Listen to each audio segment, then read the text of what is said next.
Welcome to MTA International USA Studios in Silver Spring, Maryland. This is Open Forum. Today, we will be discussing the revival of Islam. The founder of the Ahmadiyya Muslim community, His Holiness Mirza Ghulam Ahmad, shared this idea of the community. He was not replacing Islam, he was reviving Islam. Today, we'll learn what that means and what is the alternative of that narrative. Today, I have three great guests here with me today. First, on my right is Bilal Rana. He's a practicing physician in Houston, Texas. He's also the president of the Ahmadiyya Muslim Youth Association in the United States of America, and he has 5 kids. Welcome to the show. Thanks for having me. Great. Next we have Mohammed Amish Dar. Amish is studying to be an Islamic economist. He works in the technology sector currently, and he's a former musician. Welcome to the show. Jazakallah. Thank you. Next we have Rashid Reno, who's a technology professional in Seattle, Washington, and an expert fly fisherman at that as well. Welcome to the show. Thank you. So, Bilal, break it down for me. This revival of Islam. What does that mean versus another narrative? What was the mission of His Holiness Mirza Ghulam Ahmad? So, His Holiness Mirza Ghulam Ahmad, the promised Messiah, taught us as Muslims that we don't have to replace anything in the Holy Quran. We don't have to remove anything to Islam. We don't have to add anything to Islam. We just have to understand the original pure and peaceful teachings of Islam. So that's what we, and I as a president of currently as the president of the Ahmadiyya Muslim Youth Association, try and impart to our youth, to get them to understand that you don't have to leave Islam, you just have to understand it.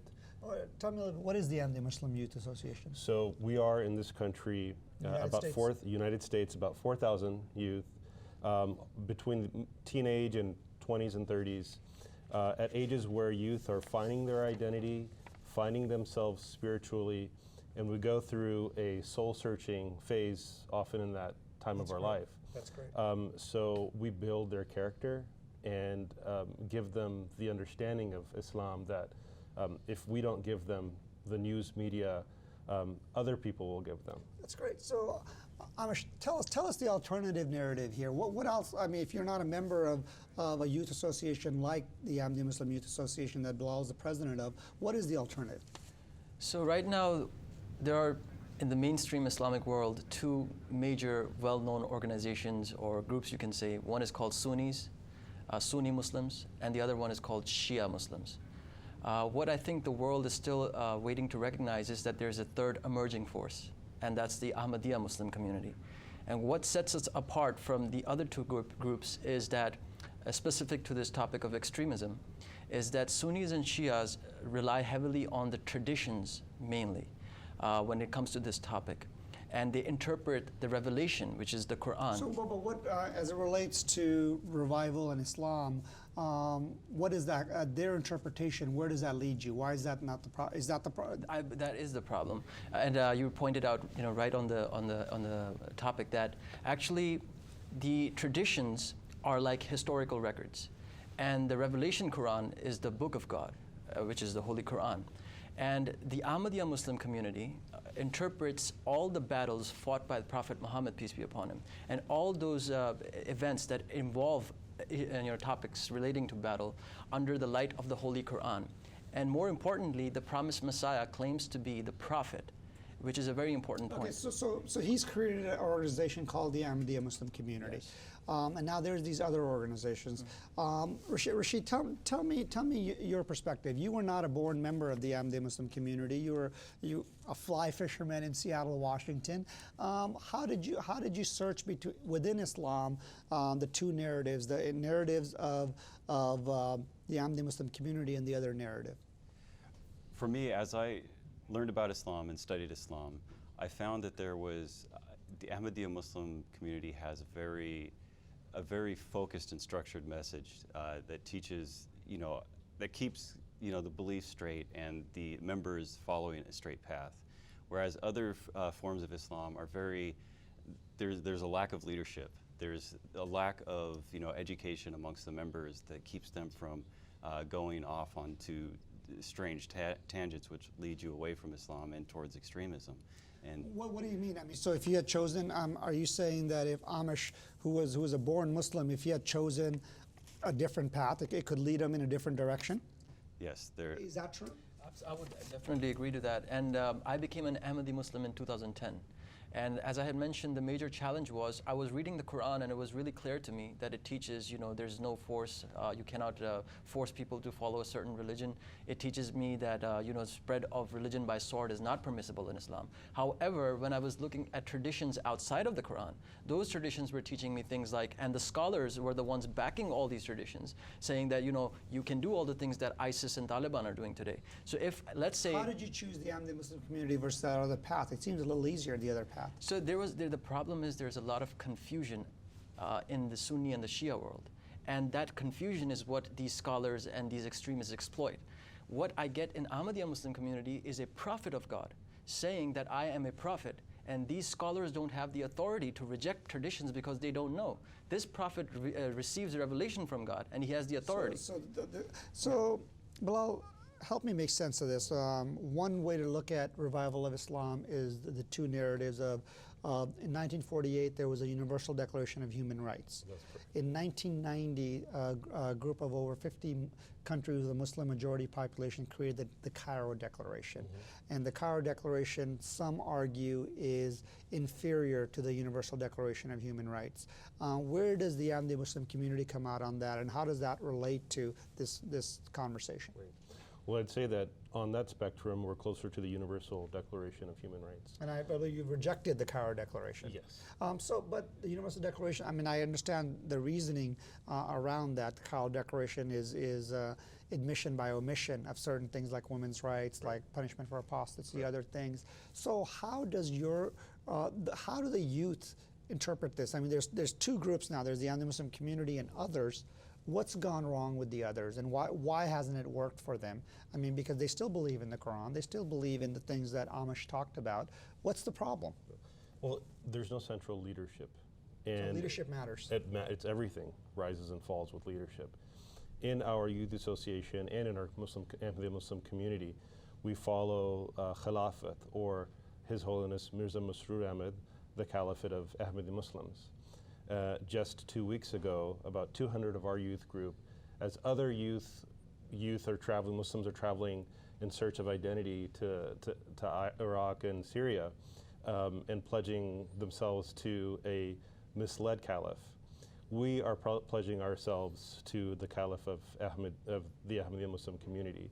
And he gives us a strong sense of identity in a way that builds character, in a way that we contribute in a meaningful way to the societies we live in. What I understand about the Ahmadi Muslim communities, you guys are, you have a caliph, but you're a small offshoot. You guys are a minor player in Islam. Well, actually, we are the largest organized Muslim community in the world under central leadership. That's correct. Wow. So you're in multiple countries? Over 200 countries. We build hospitals, schools all over the world, especially in third world countries where I think people, the psychology of youth is a bit vulnerable to radicalization. Interesting. So Amish, tell me a little bit about this other group. Why are these individuals going to go fight with organizations like ISIS, Al-Qaeda? They're members going from United Kingdom, from the USA, I mean, various places. What's compelling them to do that? So Mac, this is a very important point here. Everything starts with philosophy. Your philosophy dictates what you're going to do with your body. And it's the software that's in your head, being from the IT department. So it's the software that's running in your brain that's going to make you do the things you do. The problem right now we're facing is the software they're running on is these traditions, these historical traditions. But they've got the Quran. I mean, you can't argue that they're Muslims as well. So it can't be that far off, could it? The issue is of interpretation. Now, the promised Messiah has laid out the order in which you need to interpret religion. The first is the revelation of God. The second is your intellect that God has given you. And the third is historical evidence. But let's step away from the Messiahs for a second, these individuals who are going. Where are they getting their information that leads them? Where does it say that you can go fight, punishment for apostasy is death? How do they come to that conclusion? American-raised or British-raised, Western society, college-educated, they have logic and reasoning. How are they coming to that conclusion? Well, actually, Rashid, perhaps you can answer that. Many of them, they take kind of spurious traditions that have been recorded over time of the Prophet Muhammad and take them out of context. and misapply them and put those above the Quran, put those above reliable traditions, and put those above Do you his. think it's more political? Oh, a fight absolutely. they're going to versus a religious fight? Absolutely. And what's happened over time is many Muslims have allowed politics to influence their theology, and they've used this to be able to kind of hold people under control and manipulate them, and they've over-politicized their faith. So in America, there's several members who have fallen prey to this.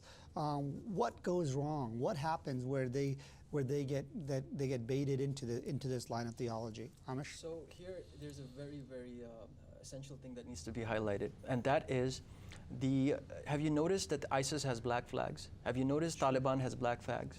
Have you noticed that they call their leader Khalifa, the ISIS, they call him Abu Bakr? All of this is happening because... Doesn't the Ahmadiyya Muslim community have a black flag? And that's what I wanted to highlight. The difference here is there are two leaderships.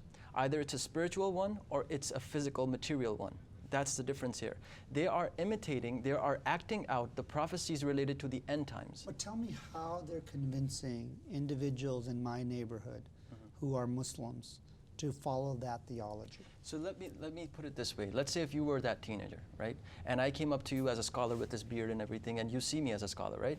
And I'd start telling you that Hadith says that if you are a true believer, fight in the way of God. And then I take a verse from the Holy Quran and say, fight and kill the disbelievers. Right? It starts to sound... Tell me your story. How did you choose Ahmadiyya Muslim community versus that alternative path? I just fell in love when I heard the promised Messiah said that the emphasis is on the pen, that your sword is the pen.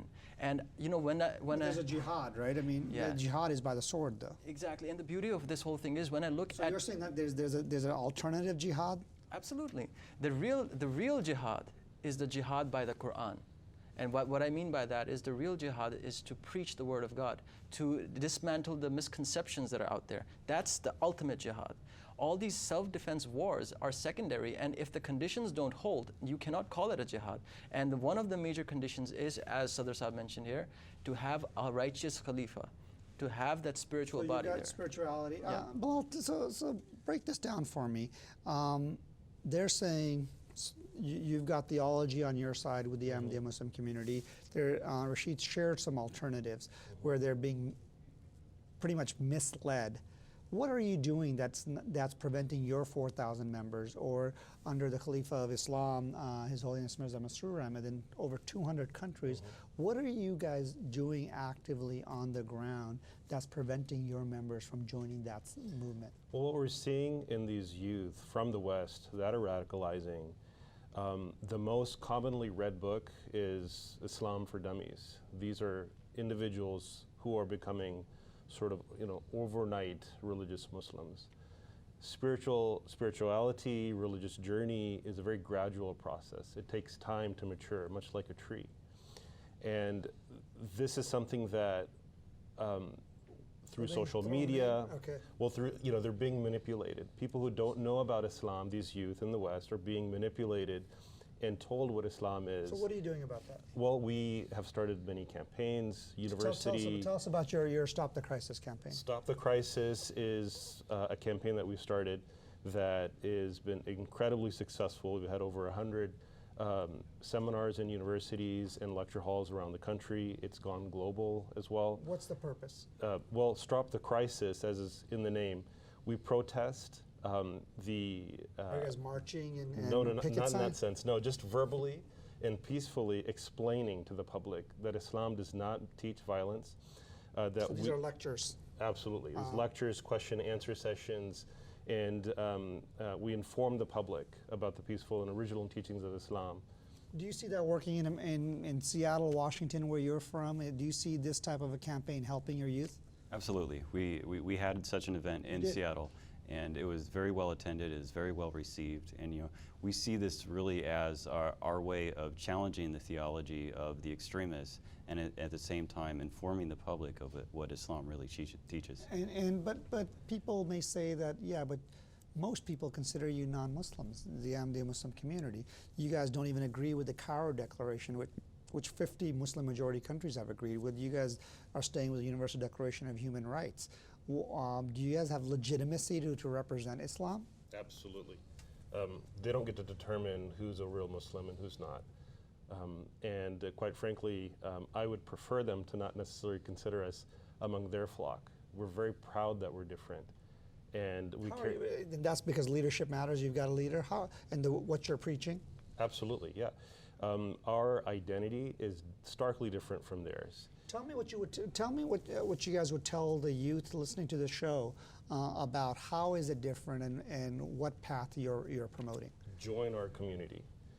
We offer so many services to youth. Such as? So sporting activities, things that will really help channel that youthful energy, which if not given a direction can often lead to a wrong endpoint. So Amish, I mean, the other Muslim groups, I mean, the feeling there is they're really defending Islam. ISIS, Al-Qaeda, they're defending the honor of the Prophet. People should not be leaving Islam. That's not a good thing. They believe they're treating their women as the Prophet would treat them. What's so wrong with that? So as I mentioned, there is the core stuff or the superficial stuff on the top, which every Muslim follows, and there is no problem with that. But when you go deeper into the traditions, what the end result, the bottom line is you have a choice. The Muslim of today, the teenager, has a choice. Either he's going to believe in a flying Jesus who's going to come down in the world with fire blazing out of his eyes, and he's going to run down every disbeliever and kill them with his, and break the crosses around the world. That's one way of looking at it. Or that person is a spiritual Jesus who will come and... But that theology, I understand, but just bring it down for me for a student at home. I mean, the amount of individuals who've been radicalized by the definition of actually flown out of their country to some of these countries to fight the war representing Islam or whatever the theology is, it's pretty small. But for the average who's not a member of the Ahmadiyya Muslim community, who is thinking about a religion, where do they start? What should they be thinking about? Well, I think the choice for them is a spiritual faith in Islam to help them establish a close relationship with God, or they can turn towards a political extremist movement and ruin their lives and ruin everybody else's lives and not as. Why would you say they're ruining them? They feel they're representing Islam. They're out defending Islam. Why isn't? Do you not believe in punishment for apostasy is death? Absolutely not.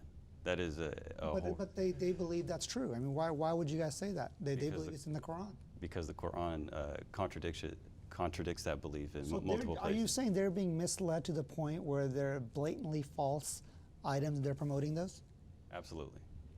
Is that true? Absolutely. The Quran itself says that you will seek in these verses what you will find, meaning you will extract an interpretation that'll serve your purpose. So if you have a pure heart, then you will find a pure end result in your reading of these texts. Tell me what you're doing with the leadership in the country as well. And it seems like there's purity of intent here by the Ahmadiyya Muslim community. There's actual organized leadership. Leadership clearly matters from an international level, national level, in over 200 countries you had mentioned. Yep. You're doing this over 100 universities. You're spreading this message. Tell me what you're doing in country, the cap. Yeah. Absolutely. So we went to the United Nations some months ago and spoke to over 35 member nation what was states. Your message?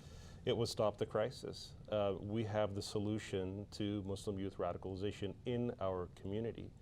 And we also gave them the message that not only do we build character, but we also want other people to understand Islam so that they don't treat Muslims unjustly and misunderstand the faith that they hold so dear.